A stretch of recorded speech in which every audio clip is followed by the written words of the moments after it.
the Columbia Network takes pleasure in bringing you Suspense.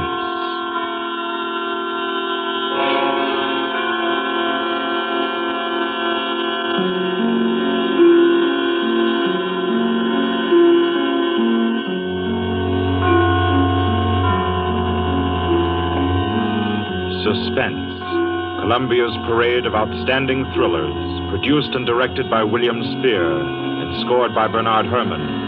The notable melodramas from stage and screen, fiction and radio, presented each week to bring you to the edge of your chair, to keep you in suspense.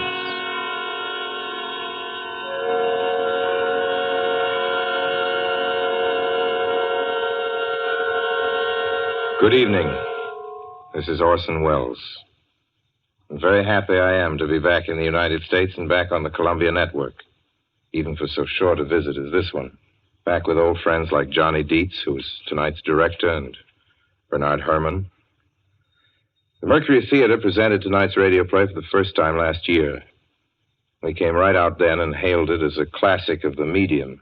Nobody argued the point. A lot of people asked us to do it again, so it's gratifying to get the chance now and to find a favorite of ours in this distinguished anthology of spook shows. Personally, I've never met anybody who didn't like a good ghost story. But I know a lot of people who think there are a lot of people who don't like a good ghost story. For the benefit of these, at least, I go on record at the outset of this evening's entertainment with the sober assurance that although blood may be curdled on this program, none will be spilt. There's no shooting, knifing, throttling, axing, or poisoning here. No clanking chains, no cobwebs, no bony and or hairy hands appearing from secret panels, or better yet, bedroom curtains. If it's any part of that dear old phosphorescent foolishness that people who don't like ghost stories don't like, then again, I promise you, we haven't got it. Not tonight. What we do have is a thriller. It's half as good as we think it is. You can call it a shocker. It's already been called a real Orson Welles story. Now, frankly, I don't know what this means. I've been on the air directing and acting in my own shows for quite a while now, and I don't suppose I've done more than half a dozen thrillers in all that time.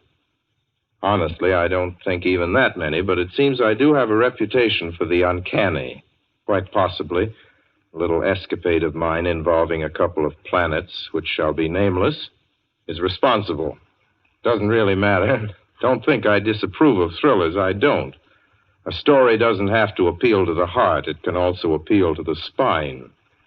Sometimes you want your heart to be warmed, and sometimes you want your spine to tingle. The tingling, it's to be hoped, will be quite audible as you listen tonight to The Hitchhiker. That's the name of our story, The Hitchhiker.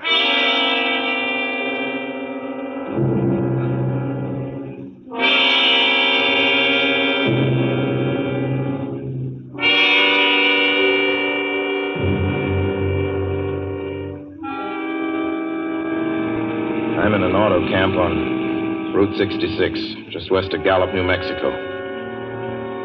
If I tell it, perhaps it'll help me. Keep me from going crazy. I gotta tell this quickly. I'm not crazy now. I feel perfectly well, except that I'm running a slight temperature. My name is Ronald Adams. I'm 36 years of age, unmarried, tall, dark, with a black mustache. I drive a 1940 Buick, license number 6Y175189. I was born in Brooklyn. All this I know. I know that I'm at this moment perfectly sane.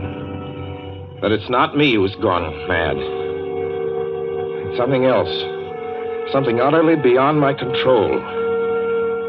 I've got to speak quickly. At any minute, the link may break. This may be the last thing I ever tell on Earth. The last night I ever see the stars. 6 days ago, I left Brooklyn to drive to California. Goodbye, son. Good luck to you, my boy. Goodbye, Mother. Here, give me a kiss, and I'll go. I'll come out with you to the car. Oh, no, it's raining. Stay here at the door. Hey, what's this? Tears? I thought you'd promised me you wouldn't cry. Oh, I know, dear. I'm sorry. But I do hate to see you go. I'll be back. It'd only be on the coast 3 months. Oh, it isn't that. It's just the trip. Ronald, I wish you weren't driving. Oh, Mother, there you go again. People do it every day. I know, but you'll be careful, won't you? Promise me you'll be extra careful. Don't fall asleep or drive fast or pick up any strangers on the road. Oh, gosh. I think I was still 17 here, you told. Oh, and wire me as soon as you get to Hollywood, won't you, son? Of course I will. Don't you worry. There's nothing going to happen. It's just 8 days of perfectly simple driving on smooth, decent, civilized roads with a hot dog or a hamburger stand every 10 miles.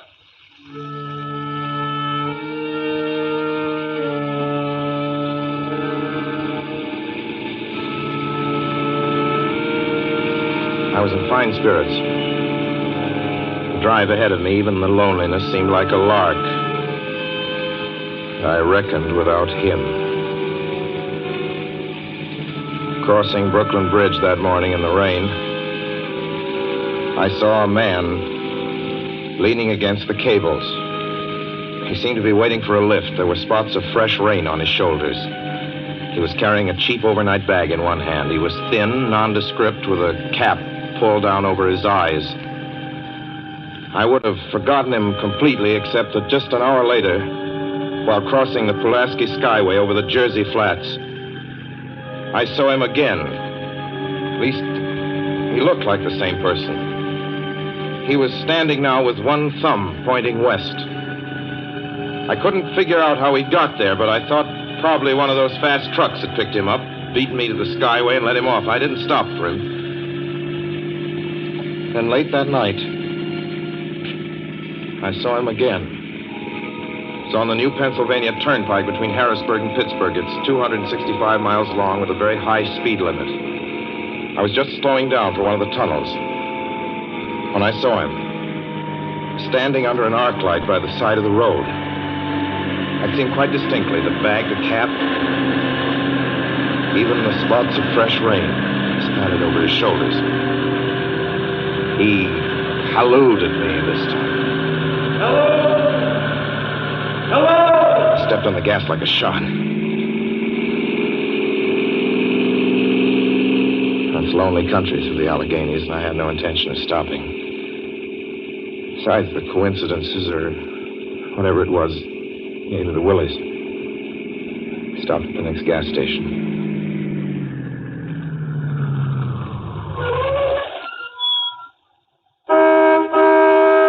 Yes, sir.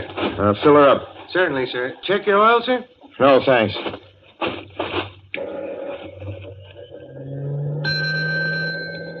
Nice night, isn't it? Yes. It hasn't been raining here recently, has it? Not a drop of rain all week. Oh?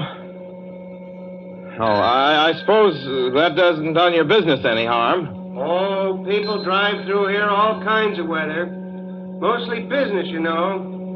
There aren't many pleasure cars out on the turnpike this season of the year. I suppose not. What about hitchhikers? Hitchhikers here? What's the matter? Don't you ever see any? Not much. If we did, it'd be a sight for sore eyes. Why? Oh, guy'd be a fool who started out to hitch rides on this road. Look at it. Then, you've never seen anybody? No. Maybe they get the lift before the turnpike starts. I mean, you know, just before the toll house. But then it'd be a mighty long ride. Most cars wouldn't want to pick up a guy for that long a ride. And you know, this is pretty lonesome country here. Mountains and woods. You ain't seen anybody like that, have you? No. Oh, no, not at all. I was just a technical question. I see. Well, that'll be just $1.49 with the tax.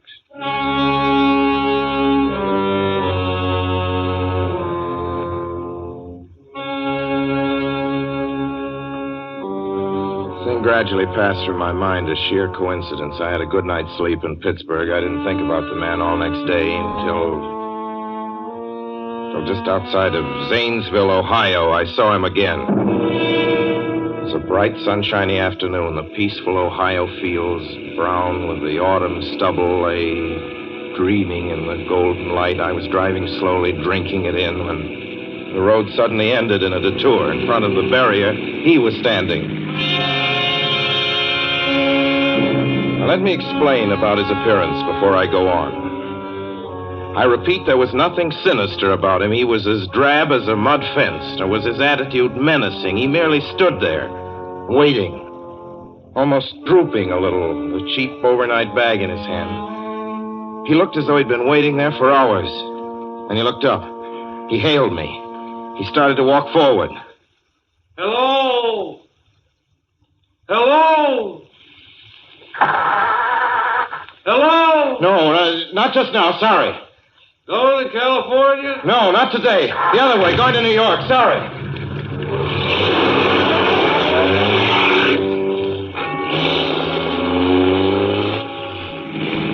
After I got the car back on the road again, I felt like a fool.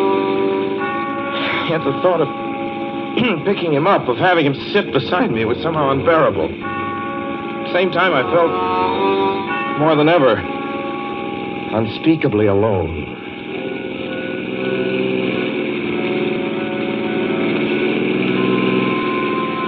Hour after hour went by. The fields, the towns ticked off one by one. The light changed. I knew now that I was going to see him again. And though I dreaded the sight, I caught myself searching the side of the road, waiting for him to appear.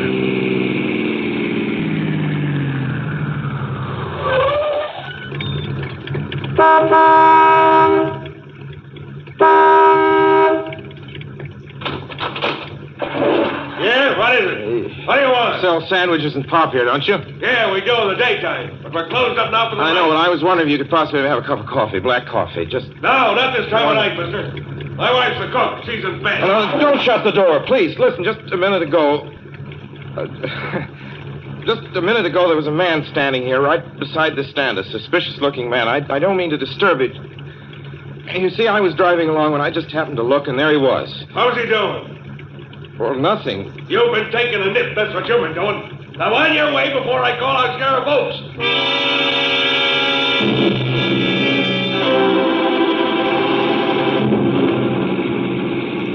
I got into the car again and drove on slowly. It's beginning to hate the car.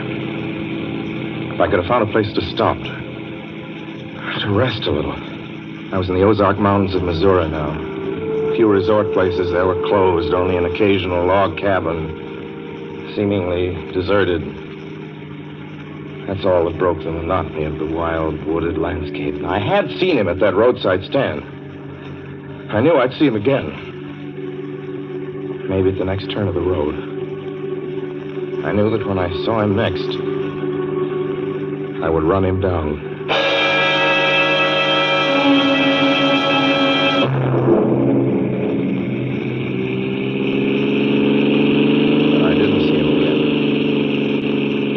See him until late next afternoon. I stopped a car at a sleepy little junction just across the border into Oklahoma to let a train pass by. When he appeared across the tracks, leaning against a telephone pole. Perfectly airless, dry day. The red clay of Oklahoma was baking under the southwestern sun. Yet there were spots of fresh rain on his shoulders. I couldn't stand that. Without thinking, blindly, I started the car across the tracks. He didn't even look up at me. He was staring at the ground. I stepped on the gas hard, veering the wheel sharply toward him. I could hear the train in the distance now, but I didn't care. And something went wrong with the car. The train was coming closer. I could hear its bell ringing and the cry of its whistle. Still, he stood there. And now I knew that he was beckoning me to my death.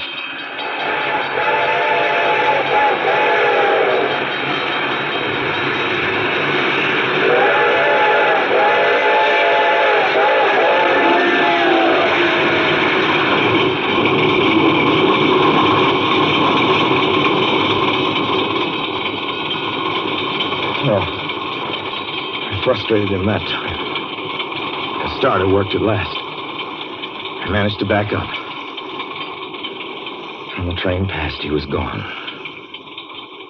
I was all alone in the hot, dry afternoon.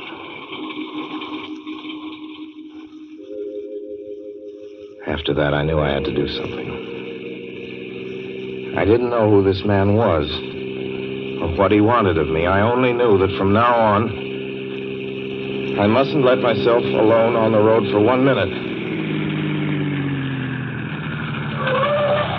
Hello there. Like a ride? Well, what do you think? How far are you going? Where do you want to go? Amarillo, Texas. I'll drive you there. Gee.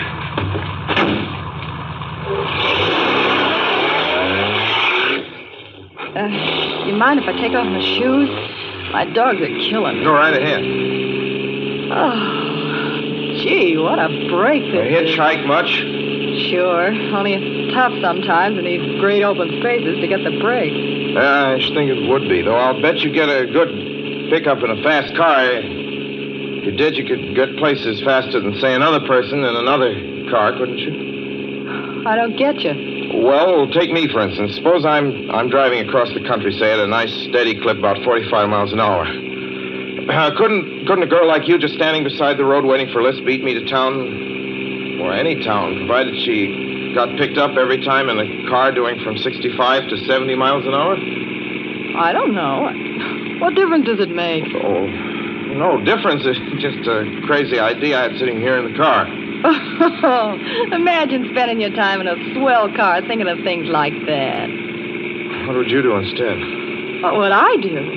If I was a good-looking fella like yourself, why, I just enjoy myself every minute of the time. I'd sit back and relax. And if I saw a good-looking girl along the side of the road... Hey, look out! Did you see him? See who? A man standing beside the barbed wire fence. I didn't see anybody. It wasn't nothing but a bunch of cows and a wire fence. No? What'd you think you was doing? Trying to run into the barbed wire There's a man fence? there, I tell you. A thin gray man with an overnight bag in his hand. And I was trying to run him down. Run him down? You mean kill him? Say you didn't see him back there? You sure? I didn't see a soul.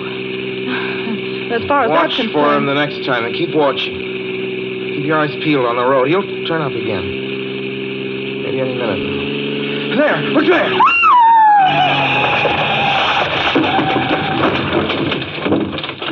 How does this door work? I'm getting out of here. See him that time? No, I didn't see him that time. And personally, mister, I don't expect never to see him. All I want to do is go on living. I don't see how I will very long, driving with you. Oh, I'm sorry. I don't know what came over me, but please don't go. So if you'll excuse me... You can't go. Listen, how would you like to go to California? I'll drive you to California. Seeing pink elephants all the way? No, thanks. Thanks just the same. Listen, please, just 1 minute, please. You know what I think you need, big boy? Not a girlfriend. Just a good dose of sweet. Please. There. I got it now. No, you can't go. Please, come Your back. hands off me. Do you hear? Leave your hands off.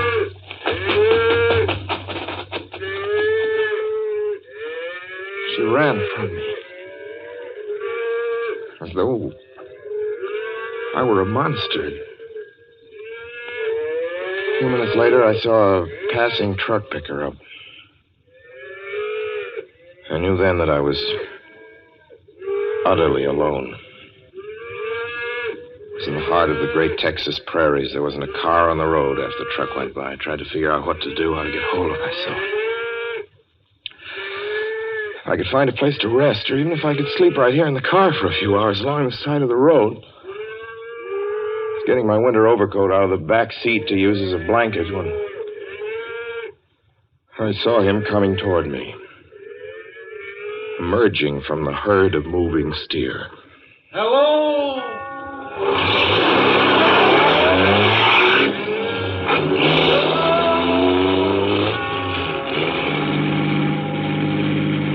Maybe I should have spoken to him then. Fought it out then and there.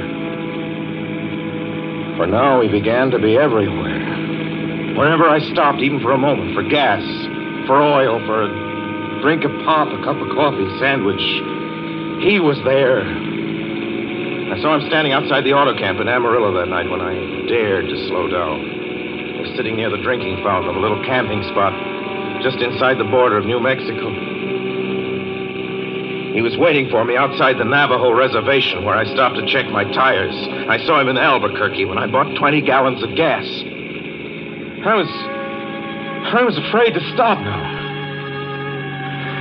I began to drive faster and faster. I was in lunar landscape now. The great arid mesa country of New Mexico. I drove through it with the indifference of a fly crawling over the face of the moon. Now he didn't even wait for me to stop. Unless I drove at 85 miles an hour over those endless roads, he waited for me at every other mile. I'd see his figure, shadowless, flitting before me, still in its same attitude, over the cold, lifeless ground, flitting over dried-up rivers, over broken stones cast up by old glacial upheavals, flitting in that pure and cloudless air. I was beside myself when I finally reached Gallup, New Mexico this morning. There's an auto camp here. Cold, almost deserted this time of year. I went inside and asked if there was a telephone. I had the feeling that if only I could speak to someone familiar, someone I loved, I could pull myself together.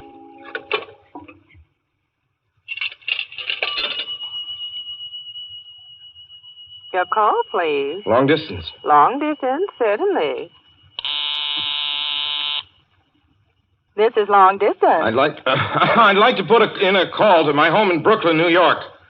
I'm Ronald Adams. The number is Beechwood 20828. Certainly, I will try to get it for you.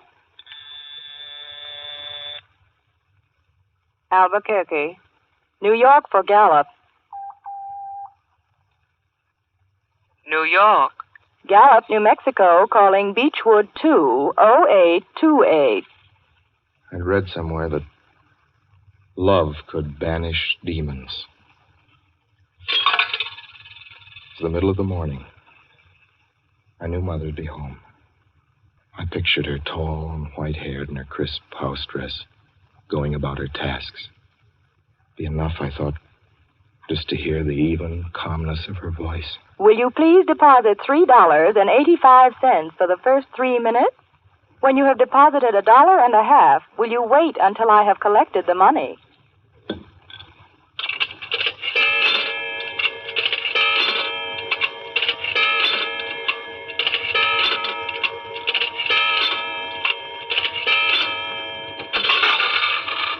All right, deposit another $1.50.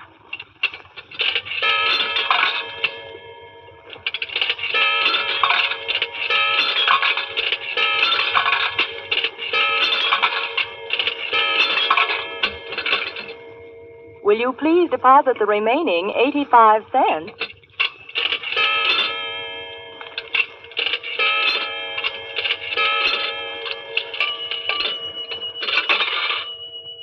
Ready with Brooklyn. Go ahead, please. Hello? Hello? Mrs. Adams' residence. Hello, Mother? This is Mrs. Adams' residence. Who is it you wish to speak to, please? What? Who's this? This is Mrs. Whinney. Mrs. Whinney? I don't know any Mrs. Whinney. Is this Beechwood 20828? Yes? Where's my mother? Where's Mrs. Adams? Mrs. Adams is not at home. She's still in the hospital. The hospital? Yes. Who is this calling, please? Is it a member of the family? Well, what's she in the hospital for? She's been prostrated for 5 days. Nervous breakdown. But who is this Nervous calling? breakdown? Well, my mother never was nervous. It's all taken place since the death of her oldest son, Ronald. Death of her oldest son, Ronald? Hey, what's this? What number is this? This is Beechwood 20828. It's all been very sudden. He was killed just 6 days ago in an automobile accident on the Brooklyn Bridge. Your 3 minutes are up, sir. Your 3 minutes are up, sir. Your 3 minutes are up, sir. And so I'm sitting here in this deserted auto camp in Gallup, New Mexico. I'm trying to think. Trying to get hold of myself. Otherwise, I'm going to go crazy. Outside, it's night. The vast, soulless night of New Mexico. 1 million stars are in the sky. Ahead of me stretch 1,000 miles of empty mesa. Mountains, prairies, desert. Somewhere among them, he's waiting for me. Somewhere I shall know who he is and who I am.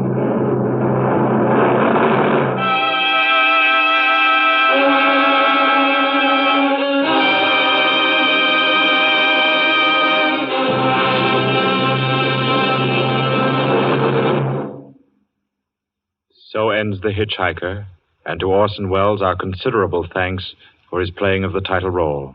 Mr. Welles? Help wanted. Men, women, and children. Nature of work, hard, monotonous, back-breaking labor. Hours, 75 a week minimum. Pay, few cents an hour. Added inducement, 2 meals a day, including several ounces of bad bread and a cup of thin soup. Don't delay. Apply at once. How'd you respond to a want ad like that, Mr. and Mrs. American working man and woman? You'd laugh, wouldn't you, and throw the paper in the trash basket. Dismiss the whole advertisement as some kind of a joke. But believe me, it's no joke. It's a simple statement of the working conditions that exist today in Nazi Germany and the conquered countries under Nazi rule. It's also an exact statement of the working conditions that will be imposed on you and every member of your family if the Nazis win this war. You yourself personally can stop them from winning, as you know. You don't have to give up your well-paid job to do it. You needn't have to be a soldier or a sailor or an airman or a nurse or a war worker to ensure American victory. Uncle Sam doesn't ask plain, ordinary, hard-working citizens like you to give him anything. All he does ask very seriously and very urgently is that you loan him 10 cents out of every dollar you make. That's all there is to it. Lend Uncle Sam a dime to win this war, and he'll pay you back with interest when he's won it. The easiest, most convenient way to lend him these dimes is to enroll in the payroll savings plan. Just tell your boss to deduct 10 cents from every dollar he pays you and lend it to Uncle Sam in your name. Sign up for this simple savings plan today, and when victory comes, you'll have war bonds in your pockets instead of Axis bonds on your wrists. Suspense will be heard again 2 weeks from tonight. Next Wednesday night, September 9th, the Columbia Broadcasting System will present over many of these stations at 9:30 p.m. Eastern Wartime an address by W. Averill Harriman, the United States Lend-Lease Administrator in London. Mr. Harriman, as the personal representative of the President of the United States, attended the Moscow conferences between Winston Churchill and Joseph Stalin. Next Wednesday's broadcast will be Mr. Harriman's first public address since his return to this country. Suspense is produced and directed by William Spear. John Dietz was our guest director this evening. Tonight's radio drama was written by Lucille Fletcher. The original score was by Bernard Herrmann.